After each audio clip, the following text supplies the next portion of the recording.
Alléluia. Amen. Que Dieu soit béni. Amen. Que l'Éternel soit béni. Amen. Quelqu'un a dit Amen. Amen. Regarde ton voisin, dis voisin, tu es béni. Voisin, tu es béni. Dis-le voisin, tu es béni. Voisin, tu es béni. Ah, je n'ai pas entendu. Voisin, tu es béni. Dis-le voisin, tu es béni. Voisin, tu es béni. Dis voisin, tu es doublement béni. Voisin, tu es doublement béni. Voisin, tu es triplement béni. Vous êtes triplement béni. Est-ce que quelqu'un peut acclamer Jésus?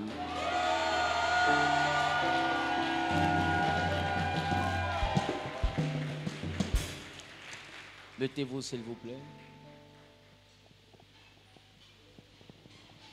Je viens pour t'adorer, prosterné à tes pieds. Je viens pour te dire, tu es mon Dieu.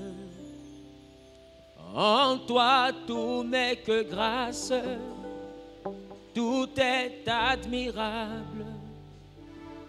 Dieu, tu es si merveilleux pour moi. Je me livre totalement. Jésus, je me livre totalement. Tu peux m'utiliser. Je me livre totalement. Adonai, je me livre totalement. Tu peux m'utiliser. Mon âme te bénit, mon âme te bénit, mon âme te rend la gloire, la louange. Seigneur, merci pour la maison Genèse. Merci pour la vie au sein de cette maison. Merci Saint-Esprit d'être le Dieu que nous avons choisi. Et merci de nous avoir choisis. Merci de nous avoir aimés et merci de nous avoir élus. Et tu as fait de nous des élus du Saint-Esprit. Nous voulons simplement être reconnaissants. Nous voulons être reconnaissants pour toutes les victoires que tu nous donnes. Reconnaissants pour toutes les interventions que tu manifestes dans nos vies. Reconnaissants pour tes grâces, pour tes bontés. Reconnaissants pour ta fidélité. Reconnaissants pour ta constance. Gloire et louange te reviennent. Au nom de Jésus, j'ai prié. Quelqu'un a dit Amen bien. Amen.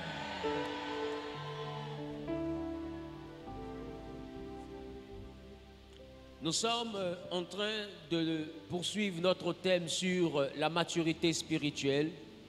Et les trois piliers principaux de la maturité spirituelle que nous avons définis étaient numéro 1, le pilier de la parole, numéro 2, le pilier de la prière et numéro 3, le pilier de la restauration de l'âme. Quelqu'un dit la restauration de l'âme. La restauration de l'âme. Quelqu'un dit la restauration de l'âme. La restauration de l'âme. Dis voisin, la restauration de l'âme.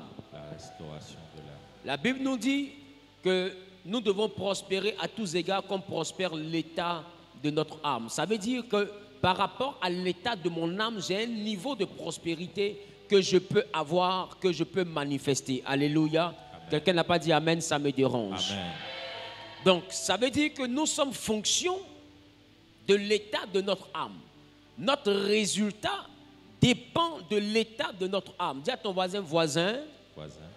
Dis voisin. Voisin. Ton résultat dépend de l'état de ton âme. De l'état de ton âme. Alléluia. Amen. Donc, nous avons bien pu comprendre que l'âme devait être restaurée, sinon l'âme devient la porte que l'ennemi utilise pour nous posséder, pour nous influencer, pour nous dominer et pour gérer notre vie. Alléluia. Amen. Mais celui qui travaille sur son âme, celui qui travaille à la restauration de son âme, se retrouve à l'abri de toutes ces convoitises de l'adversaire. Amen. Amen. Et je vous ai fait comprendre ici que la vie spirituelle n'est pas d'abord la prière. La vie spirituelle, lorsque nous voulons restaurer notre âme, c'est d'abord un comportement. C'est d'abord un état d'esprit. Amen. Amen. Et le dimanche dernier, nous avons parlé des œuvres de la chair que nous pouvons voir dans le livre de Galates, chapitre 5, du verset 19 au verset 21. Et l'une des premières œuvres de la chair étant l'impudicité. Amen. Et lorsqu'on a parlé de l'impudicité, on a parlé du grec porneia, ce qui parle réellement de tout ce qui est travers. Amen. C'est-à-dire le manque de pudeur, c'est-à-dire le fait de s'exposer, même mal s'habiller, c'est être impudique. Mal s'exprimer, avoir de la vulgarité, c'est être impudique. Amen. Amen. Amen. Amen. Donc porneia va au-delà de ce que nous pouvons connaître comme étant la fornication telle que ça a été enseigné. Porneia va jusqu'au vestimentaire. Nous avons bien pu voir un deuxième point de l'œuvre de la chair que nous devons bannir de notre attitude, c'est l'impureté. Et quand on a parlé de l'impureté, on a parlé de akatarsia. Quelqu'un dit akatarsia. Et akatarsia était la malpropreté. Akatarsia, c'est la dimension où la saleté est manifestée autour de nous. Et on a fait comprendre que la maison de Dieu était réellement un sanctuaire dans lequel le lieu saint, étant celui-là même qui était approché par les sacrificateurs, et le lieu très saint qui était visité par le souverain sacrificateur, vous allez comprendre avec moi qu'à cause de cette notion de propriété, avant d'aller dans le lieu saint, il y avait une cuve qu'on appelait la cuve des reins. La cuve des reins comportait uniquement que de l'eau. Ça veut dire que celui qui était sacrificateur et qui devait aller dans la présence de Dieu dans le lieu saint et le lieu très saint, devait d'abord se purifier par l'eau. Autrement dit, il devait prendre un peu comme une sorte d'ablution, histoire de se rendre propre avant de rentrer dans la présence de Dieu. Ces choses ne sont pas fortuites parce que la Bible dit en Apocalypse que Christ a fait de nous, pour son Père, un royaume et des sacrificateurs. Ça veut dire que nous aussi, nous devons participer aussi à cette dimension de pureté, à cette dimension de propreté. Il a même dit à Moïse, enlève tes chaussures, car l'endroit où tu te trouves est un lieu saint. Amen. Donc j'ai compris que dans la dimension d'akatarsia, la propriété est une œuvre spirituelle et la saleté est une œuvre charnelle. Si ta maison est propre, si tu es propre, si tu aimes la propriété, ça veut dire que tu es en train de penser à élever ton esprit. La malpropreté est aussi une œuvre charnelle. Et on a même pu constater que dans beaucoup de pratiques, on constate de plus en plus que tout ce qui est rattaché à la saleté majoritairement est beaucoup lié aux choses occultes. Qui remarque ça? Amen. Qui remarque ça? Amen. Des parfums bizarres, des habits sales, des potions bizarres. Qui comprend un peu de quoi je parle? Amen. Mais nous, notre Dieu est un Dieu éclatant et c'est un Dieu de propriété. Quelqu'un dit c'est un Dieu de propriété. C'est un Dieu de propriété. Je veux que nous puissions poursuivre notre message sur la troisième œuvre de la chair que je veux que nous puissions traiter aujourd'hui, c'est-à-dire la dissolution. Quelqu'un dit la dissolution. La dissolution. Quelqu'un dit la dissolution. La dissolution. Je n'ai pas entendu. La dissolution. Amen. Amen. Dis avec moi dissolution. Dissolution. Alléluia. Lis pour moi Galates chapitre 5, le verset 19 à 21. Galates chapitre 5, le verset 19 à 21. Or, les œuvres de la chair sont manifestes. Ce sont l'impudicité, l'impureté, la dissolution, l'idolâtrie, la magie, les inimités, les querelles, les jalousies, les animosités, les disputes, les divisions, les sectes, l'envie, l'ivrognerie, les excès de table et les choses semblables. Et les choses semblables. Oui. Je vous dis d'avance. Je vous dis d'avance. Comme je l'ai déjà dit. Oui. Que ceux qui commettent de telles choses. Ceux qui commettent de telles choses. N'hériteront point le royaume de Dieu. N'hériteront point le royaume de Dieu. Assieds-toi dans la présence de Dieu. Donc, nous avons vu déjà l'impudicité et l'impureté. Et maintenant, nous sommes sur le point de voir la dissolution. Quelqu'un dit la dissolution. La dissolution. Lorsqu'on parle de dissolution, on parle réellement du grec aselgia. Aselgia qui parle de dérèglement. Aselgia qui parle aussi d'impureté. Aselgia qui parle d'impudicité. Aselgia qui parle de libertinage. Amen. Donc, je ne vais pas traiter aselja comme étant impureté, parce que vous voyez qu'à des moments donnés, les mêmes expressions se rejoignent, mais sont divergentes sur d'autres points. Alors je vais traiter les points de divergence, ce qui rend aselja différent de akartasia et de porneia. C'est la dimension de l'excès. Quelqu'un dit l'excès. Donc, aselja, c'est une œuvre charnelle qui t'envoie dans l'excès. Dis avec moi l'excès. Donc, un chrétien ou une personne qui est dans l'excès. Exemple, c'est quoi l'excès? Numéro 1, l'excès de table. C'est-à-dire que tu manges plus que nécessaire. Numéro 2,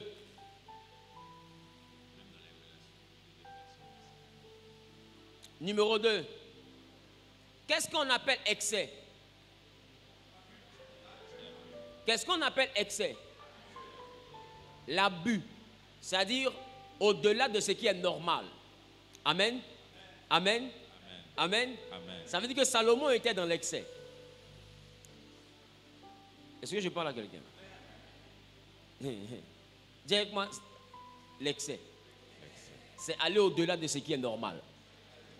C'est aller au-delà de ce qu'il faut. Amen. Amen. Et dans la dimension de l'excès, je vais parler aussi même de l'alcool. Amen. Moi, je suis de ceux qui croient en une chose, c'est que l'alcool n'est pas interdit par la Bible. Qui croit à ça? L'alcool n'est pas interdit par la Bible. Mais on a vu des personnes dans la Bible qui ne devaient pas boire. Amen. L'exemple de Jean-Baptiste. Amen. L'exemple aussi de qui? Non. On a vu des personnes qui ne devaient pas boire. Et je prends particulièrement l'exemple de Jean-Baptiste. Quelqu'un dit Jean-Baptiste? Jean-Baptiste. Et vous allez comprendre avec moi que toutefois que Dieu a interdit l'alcool, c'était d'abord une alliance. Amen. C'était d'abord une alliance. Et vous allez comprendre que dans le livre de Lévitique, il était permis de prélever même la dîme du mou. Le mou est une substance alcoolique qui vient de la fermentation des jus sucrés. Donc l'alcool n'a jamais été un problème. Même la Bible présente même la dîme du vin. Donc l'alcool n'a jamais été un problème dans la maison de Dieu. Mais par contre, la Bible est contre l'ivrognerie. Et c'est quoi être ivrogne? L'ivrognerie, c'est être dans l'état d'ivresse. Donc ça veut dire que c'est avoir pris l'alcool à l'excès. Je parle à quelqu'un. Ça veut dire que si toi, Dieu ne t'a pas interdit de boire, alors il faut toi-même t'interdire d'être ivre. Je parle à quelqu'un.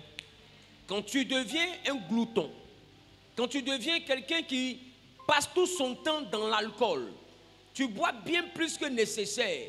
C'est-à-dire que tu t'assois comme si c'était une compétition. Toi, si tu prends un vin, tu tapes. Tu finis 2 vins, tu tapes. Tu finis 3 vins, tu tapes. Je ne sais pas quel est l'objectif. Dis à ton voisin, c'est quoi l'exercice? C'est quoi l'exercice? On a vu Paul conseiller le vin à Timothée. Parce que Timothée avait des problèmes digestifs. Et Paul va dire à Timothée, je sais réellement qu'à cause de tes incontinences intestinales, il te faut prendre un peu de vin par rapport à ton problème. Alléluia. Et en Timothée, il est écrit clairement cette chose. Parce que l'alcool est utile pour réglementer aussi même le système digestif. Et j'ai envie de te dire que quand quelqu'un prend de l'âge, l'alcool est utile aussi même pour conserver. Amen. Particulièrement le vin. Le vin a des propriétés qui régénèrent les cellules. C'est moi qui comprends mal. Les médecins sont là. Peut-être que je me trompe. Vous savez, je ne connais pas beaucoup de choses. Amen. Donc, je me trompe. Non, je ne me trompe pas. Ah, Dieu merci. Un bon pour moi alors. Vous savez, je ne suis pas là pour faire la promotion de l'alcool. Loin de là. Mais je suis là pour te faire comprendre que tout excès nuit. Je crois que les sages même l'ont dit. Dis avec moi, tout excès nuit. Maintenant, toi à qui le Saint-Esprit a dit de ne pas boire, il ne faut pas me suivre. Il ne faut pas boire. Parce que si le Saint-Esprit te dit de ne pas boire, c'est-à-dire qu'entre toi et lui, il y a une alliance. Et cette alliance-là inclut que toi, tu ne dois pas boire. Même beaucoup ont fait de leur alliance un message. C'est là le problème. Là où ton alliance devient un message. Si Samson avait eu des disciples, ses disciples seraient devenus des reggaeman. Raison pour laquelle vous allez constater que les gens qui font le rasta parlent beaucoup aussi de Samson. Qui remarque ça? Ça veut dire, je ne connais pas beaucoup de choses, mais je sais ce que je dis. Amen. tu en sais plus que moi. Amen. Donc, regarde. Pourquoi? Parce que cet homme-là ne se rasait pas les cheveux. C'était un homme à qui Dieu a dit, le rasoir ne doit pas passer sur sa tête. Donc, si on veut se baser sur Samson, se coiffer est un péché. Or, se coiffer n'est pas un péché. Amen. Nous, on se coiffe, on n'a pas péché. Parce que c'était une alliance entre Dieu et Samson. Nous ne faisons pas des alliances un message. Si Dieu te dit à toi, pasteur, de ne pas boire, ne bois pas. Si ceux qui sont sous ta couverture doivent être dans la même logique pour bénéficier de la grâce de Dieu dans ta vie, enseigne à ton peuple l'alliance que toi tu as avec Dieu. Mais n'en fais pas un message universel. Amen. Amen. Je parle à quelqu'un. Amen. Je parle à quelqu'un. Amen. Est-ce que je parle à quelqu'un? Amen. Notre Seigneur Jésus même a bu. Et il n'a pas bu de l'eau seulement. Il n'a pas bu jus de raisin. Il y a des personnes qui disent que le vin que Jésus a bu, c'était du jus de raisin. Au fait, vous expliquez que vos parents ont eu tort de vous inscrire à l'école.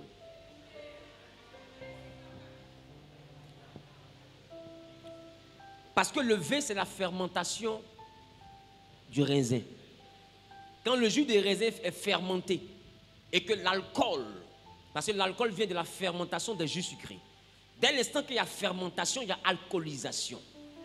Et le vin, plus il est vieux, c'est-à-dire plus le vin, plus le raisin est fermenté, plus il est bon.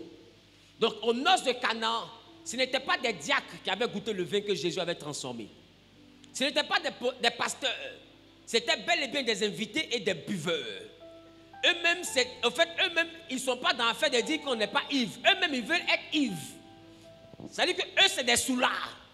C'est pas des gens d'église qui ont bu à la fête de Canaan. Aux noces de Canaan, le mariage de Canaan, c'était des soulards, des ivrognes, des gens qui aiment boire. Écoute ce qu'ils disent au gars qui fait la fête. Il dit, tout homme sage, c'est le bon vin. Et puis une fois qu'on est presque ivre du bon vin, après il envoie le moins bon, parce que là on est déjà ivre. Donc tu vois un peu leur esprit. Leur esprit, c'est qu'ils boivent ce qui est bon jusqu'à ce qu'ils sont niais. Maintenant qu'ils sont niais, ils peuvent boire maintenant ce qui n'est pas bon. Or, ce qui est bon l'a déjà saoulé. C'est-à-dire que ce qui n'est pas bon, là, en fait, c'est pour s'achever. Je parle à quelqu'un. Non, voici leur état d'esprit. Voici leur état d'esprit. Et quand Jésus change l'eau en vin, c'est ceux-là, les connaisseurs de vin. Parce que quand quelqu'un prend le vin, puis il goûte, et puis dit ce vin-là est excellent par rapport au précédent, c'est un connaisseur. Un connaisseur ne peut pas appeler jus de raisin vin. Arrêtez d'insulter l'intelligence des gens.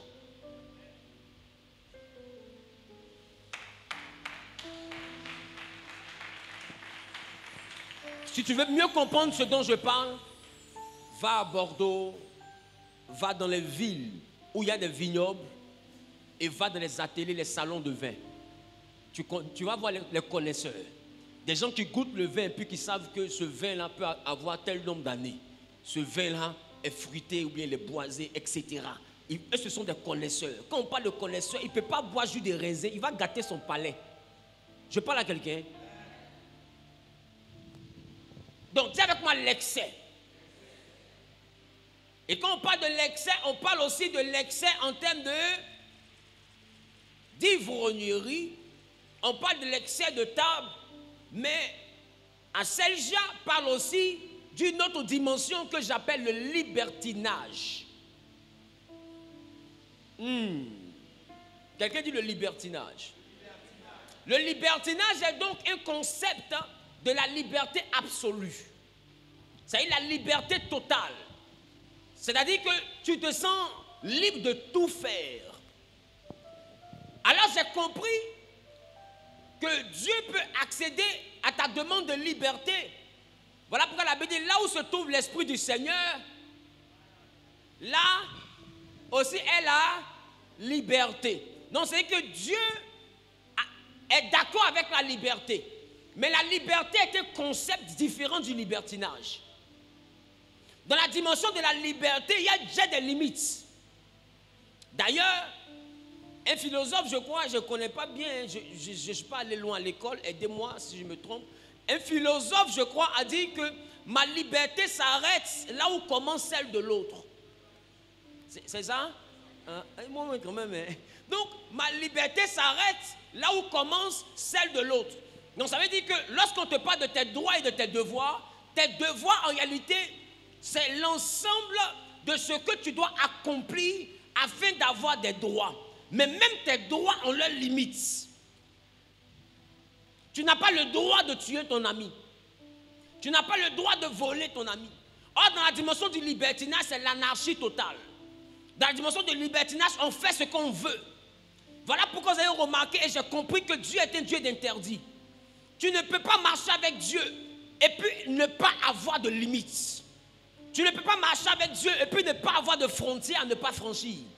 Tu ne peux pas marcher avec Dieu et puis ne pas avoir de barres. Écoute-moi bien, quand il a créé l'homme, le péché n'existait pas, mais malgré que le péché n'existait pas, il lui a dit, vous pouvez manger de tout, sauf de l'arbre qui est au milieu du jardin. Le sauf montre que c'est un Dieu de principe. Or, Apocalypse 3,14 nous dit que notre Dieu est le principe de la création. Quand quelqu'un est un homme de principe, ça veut dire qu'on ne peut pas tout faire à lui. Ce qui fait de quelqu'un un homme de principe, c'est qu'il n'accepte pas tout. Ce qui fait de toi une personne de principe, c'est qu'on peut venir danser chez toi, mais on ne se couche pas dans ton canapé.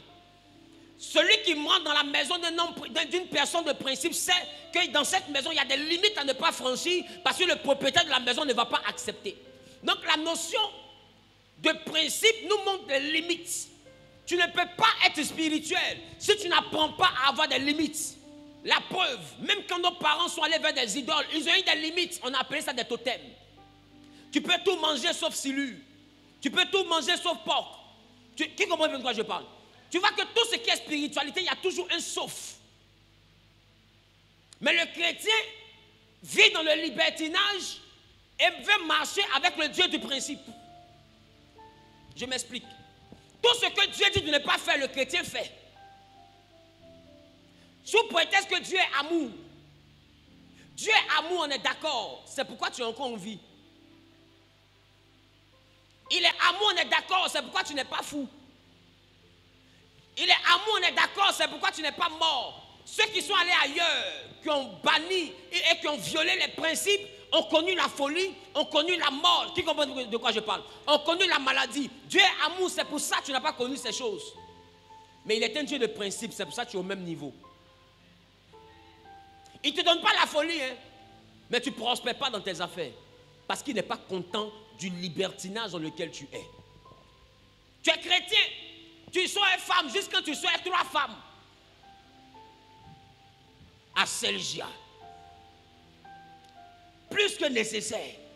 Mon ami, et là même tu n'as pas encore fini. Tu t'en prends 3.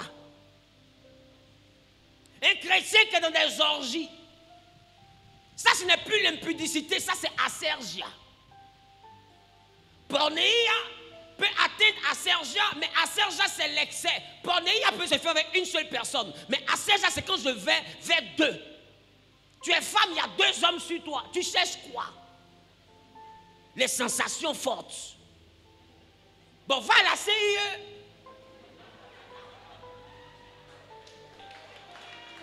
Tu vas à la compagnie nationale d'électricité. Tu prends un gros câble. Tu me comprends? Et puis tu colles ça sur le jardin d'Éden. Ma chérie, tu auras les vraies sensations fortes. Quand tu vas quitter dans le goût, ça là, tu vas renoncer au goût. Parce que je ne sais pas qu'est-ce que tu recherches. Aujourd'hui, les gens ne sont plus dans ce qui est classique, dans ce qui est normal. L'homme est formaté aujourd'hui pour dépasser les limites. L'homme est formaté aujourd'hui pour ne plus être dans la liberté, mais aller dans le libertinage. Aujourd'hui, tu vois des gens qui vont vers les hommes jusqu'à maintenant, homme maintenant va vers homme. Femme maintenant va vers femme. On va dans l'excès. tellement Dieu ne nous a laissé faire, on va faire maintenant des choses qui sont excessives. On fait des choses qui sont choquantes. Et tellement Dieu se tait, on a l'impression qu'il est d'accord. Or, Dieu n'est pas d'accord. Il dit, réjouis-toi, marche comme tu veux, mais sache que pour cela, tu seras appelé en jugement. Il n'est pas d'accord, mais il garde le silence. Son silence n'est pas une approbation. Son silence n'est pas un accord. Son silence n'est pas réellement le fait qu'il cautionne. Mais son silence, c'est une déception. Il y a des fois où on se tait parce qu'on est tellement déçu. Déçu de voir que le monde fait ça et les chrétiens aussi fait ça. Déçu de voir que les païens font ça, mais les chrétiens aussi font ça. Mais ma question, quel mystique fait l'homosexualité? Lui, il fait ça pour avoir des étoiles. Toi, tu fais ça pour avoir quoi? Parce qu'au cas où tu ne sais pas, la force spirituelle d'un homme est dans son rectum. Donc toi qui es devenu comme ça par effet de mode, comprends que cette tendance n'est pas née à cause de la mode. Cette tendance est née à cause du transfert de grâce. Je parle à quelqu'un.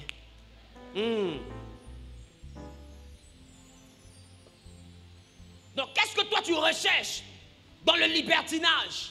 Tu n'as peur de rien. Tu ne recules devant rien. Écoute-moi bien. Dans la vie, il faut avoir peur de quelque chose. Quand il y a la guerre, la maman du Pérou est tranquille. La maman du Pérou est tranquille.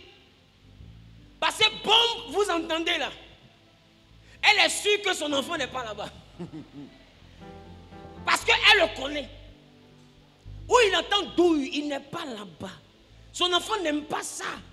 On rit, mais quand ça devient tout. Mes amis, je vous rejoins plus tard. Non, tu es peureux, c'est pas grave. Dans la vie, il faut avoir peur de quelque chose. Et si il te faut avoir au moins une personne de qui tu as peur, quand la personne te parle au moins, tu peux écouter. J'ai envie de te dire qu'un homme n'entend plus la voix des vivants, c'est que ses oreilles sont déjà adaptées à la voix des morts.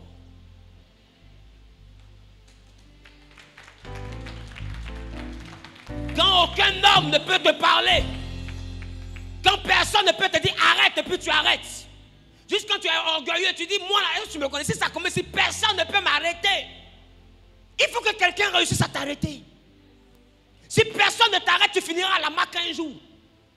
Si personne ne t'arrête, ils vont te poignarder un jour, donc personne ne m'arrête. Il faut que quelqu'un t'arrête un jour.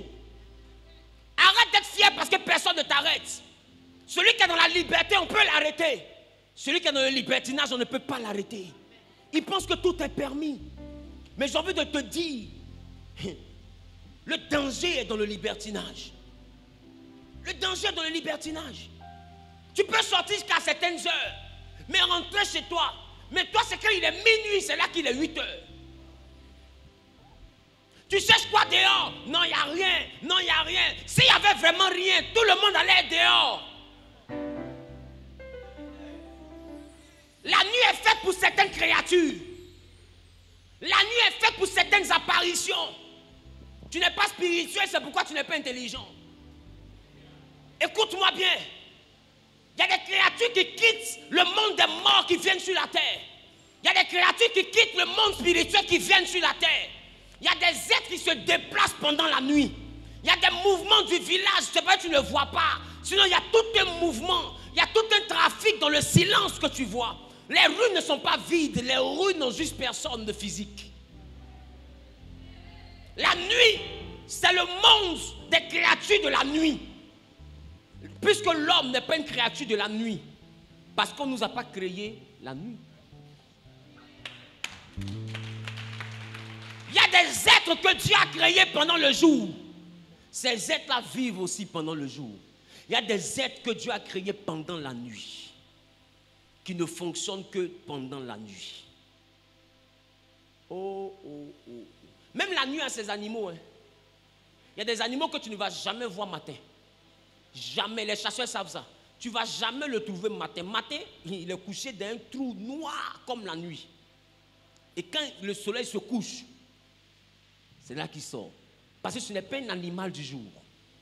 La chauve-souris est aveugle le matin, mais elle voit clair la nuit. De la même manière qu'il y a des animaux qui ne sont pas à l'aise le matin, mais qui sont à l'aise le soir, c'est de cette même manière aussi que le soir est fait aussi pour les êtres spirituels. Les esprits les plus coriaces se manifestent la nuit. Parce que c'est leur monde et c'est leur heure. Jésus a dit à minuit, cette heure est à vous et est la puissance des ténèbres. Tu penses que c'est pour rien qu'on dit que minuit est diabolique? Et toi, tous les minuit, tu es dehors. Tu rentres à 5 heures du matin. Tu penses que tu fais du mal à quelqu'un. Tu fais du mal à quelqu'un. Et les habits que tu ne portes pas le matin, tu portes ça la nuit. Mais est-ce que tu sais que l'accès à ton nombril donne accès à ton âme? Et c'est la nuit que tu te dénudes. Parce que tu ne comprends pas. Pourquoi nos parents, dans les traditions, nous ont dit, femme enceinte ne sort pas la nuit? Parce que l'enfant est une énergie neutre, mais qui peut capter les forces ambiantes. Et la nuit, il y a des forces obscures, ambiantes. Remarquez, vos parents vous ont dit, on ne coupe pas les ongles la nuit, on ne se lave pas tard dans la nuit, on ne fait pas ceci la nuit. Ah, tout ça, c'est des choses du monde. Écoute-moi bien, celui qui a dit on ne fait pas ça là, il sait ce qu'il a vu la nuit.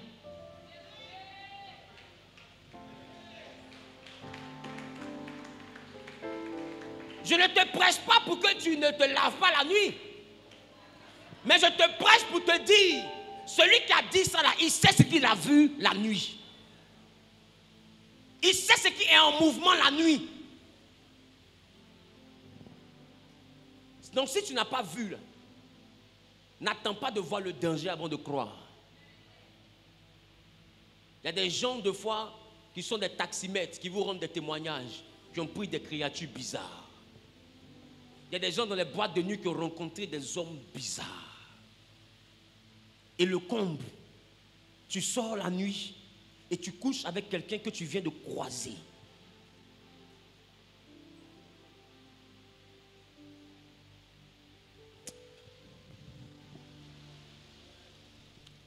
Tu ne sais même pas qui il est. Peut-être que tu ne sais pas que sur la terre, il y a des hybrides. Les hybrides sont des êtres qui sont mi-homme, mi-esprit. Ça a existé dans le livre de Genèse, au temps de Noé et tout. C'est pour ça que Dieu a détruit la terre. La Bible, les fils de Dieu ont vu que les filles des hommes étaient belles. Ils ont couché avec ces filles-là. Et elles ont donné naissance à des enfants. Il y a des enfants, il y a des êtres sur la terre, mais qui sont des entités spirituelles aussi. Tout le monde n'a pas la même origine. C'est pourquoi ne prends pas ton ami d'enfance comme un modèle à suivre. Vous avez grandi ensemble, mais vous n'avez souvent pas la même origine. Vous n'êtes pas pareil. Vous venez de deux mondes différents. Vous n'avez pas le même esprit. Tu ne sais pas qui est ta camarade. Tu ne sais pas qui est ton ami. Il y a des gens qui viennent au monde pour un ministère de perdition. Ils vont servir la perdition et après ils mourront. Et les autres vont continuer le mouvement parce qu'ils auront semé une graine dans le cœur des hommes. Ce n'est pas tout on doit suivre. Je parle à quelqu'un. Je prie que Dieu te donne le discernement au nom de Jésus. Je prie que Dieu te donne le discernement au nom de Jésus. Qui a dit Amen, bien reçoit le discernement. Quelqu'un dit Aselgia.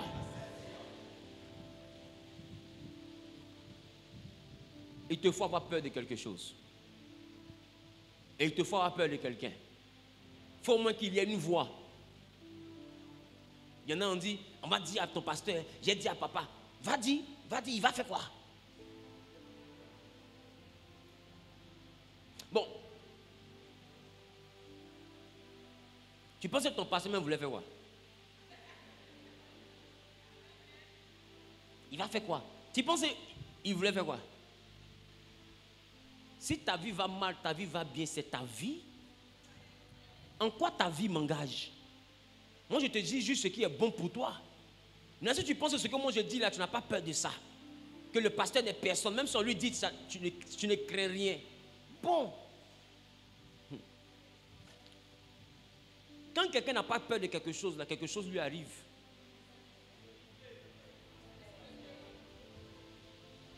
Et tu n'auras que tes yeux pour pleurer. Et ça ne va rien bouger dans ma vie ni dans ma destinée. Il te faut avoir peur de quelqu'un. Il te faut avoir peur de la parole. Quelqu'un doit te dire, mon fils, ce n'est pas bon. Et puis comme mon pasteur a parlé, comme papa a parlé, je ne fais plus. Ma fille, sors de là. Ah, mon papa a parlé, je ne fais plus. Parce que lui, il prie pour moi pour que j'avance. Il l'a dit là, je ne fais pas. Telle personne a dit, il ne faut plus faire palabre. Ah, ce qu'ils ont dit là, on dirait, il faut que je respecte. C'est quelqu'un que je respecte. Écoutez, le respect là, c'est une norme que nous-mêmes on s'impose. Si même moi je suis là, je ne suis pas obligé de respecter quelqu'un. Je parle à quelqu'un. Je ne suis pas obligé de respecter quelqu'un. Même mon père spirituel, je ne suis pas obligé de le respecter. Mais c'est une norme. Pour réussir dans la vie, il faut avoir de l'égard pour quelqu'un. Il faut que quelqu'un soit capable de te bénir. Il y a des choses que tu ne peux pas faire toi-même, tout comme il y a des choses que Dieu ne peut pas faire lui-même. Oh oui. Quelqu'un a dit Dieu peut tout faire. Je te dis Dieu ne peut pas tout faire. Je n'ai jamais vu Dieu réussir à s'adorer lui-même. Voilà pourquoi la Bible dit ce que le Père recherche. Ce sont des adorateurs. Parce qu'il ne peut pas s'adorer lui-même. Non, il cherche des gens pour faire ce que lui n'arrive pas à faire. Est-ce que je parle à quelqu'un? Écoutez. On ne peut pas tout faire. Tout le monde a des limites. Oh, je ne sais pas si je parle à quelqu'un. Tout le monde a des limites. Même Dieu, il y a des choses qu'il ne peut pas faire. Exemple, il ne peut pas ne pas respecter sa parole. La Bible dit qu'il établit sa parole au-dessus de lui-même. Ce qu'il a dit, ne l'accomplira-t-il pas? Il dit, je ne suis pas un homme pour mentir. C'est-à-dire que j'ai bien envie d'être libre comme les hommes. Parce que les hommes font ce qu'ils veulent. Mais moi, je ne peux pas faire ce que je veux. Je fais ce que j'ai dit. Donc, c'est-à-dire qu'il y a une chose que Dieu ne peut pas faire. Dieu ne peut pas mentir. Donc, même Dieu a des limites. Mais toi, tu mens, tu voles, tu trompes. Il dit, tu frappes.